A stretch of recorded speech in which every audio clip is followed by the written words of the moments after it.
Musim kemarau membuat debit air Sungai Kelingi sebagai sumber utama bendungan Waterpang Lubuk Linggau mengecil. Imbasnya, sudah 1 bulan terakhir, pemandangan indah air terjun Waterpang tak terlihat lagi. Musim kemarau yang terjadi saat ini membuat debit air Sungai Kelingi yang melintas di kota Lubuk Linggau mengecil.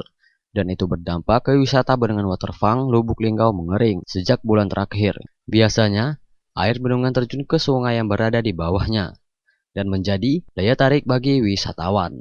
Namun saat ini, pemandangan indah itu tidak bisa disaksikan lagi. Tak hanya itu saja, Sungai Kelingi bendungan Waterpang menyusut berakibat kemarau ini berdampak sepinya pengunjung datang ke wisata bendungan Waterpang saat ini. Petugas parkir wisata bendungan Waterpang, Pak Arpan mengatakan, air terjun bendungan Waterpang saat ini tidak mengalir sejak 1 bulan terakhir, berakibat sepinya pengunjung. Ini tidak turun, jadi waterpangnya agak sepi. Oh, sepi Pak ya.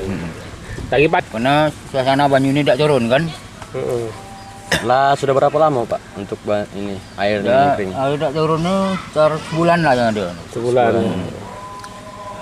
Hujan kemarin gimana Pak? Hujan kemarin adalah turun. Turun sehari lah, sudah itu besok tidak turun lagi. Tak turun lagi Pak ya. Oke, kalau untuk parkir gimana Pak ini Pak? Untuk parkirnya ini sepi lah keadaannya nih. Berapa dalam seharinya Pak? Paling-paling sehari itu sekitar uang ratusan, tidak ada. Untuk harapan ke depannya Pak? Hah? Untuk harapan ke depannya? Untuk harapan kita ke depan tak mana lah, waterpang ini saja kita nih agar supaya dibagusi, jangan kan, agar pengunjung menarik kan. Ival Walbarodi, Selampari TV melaporkan.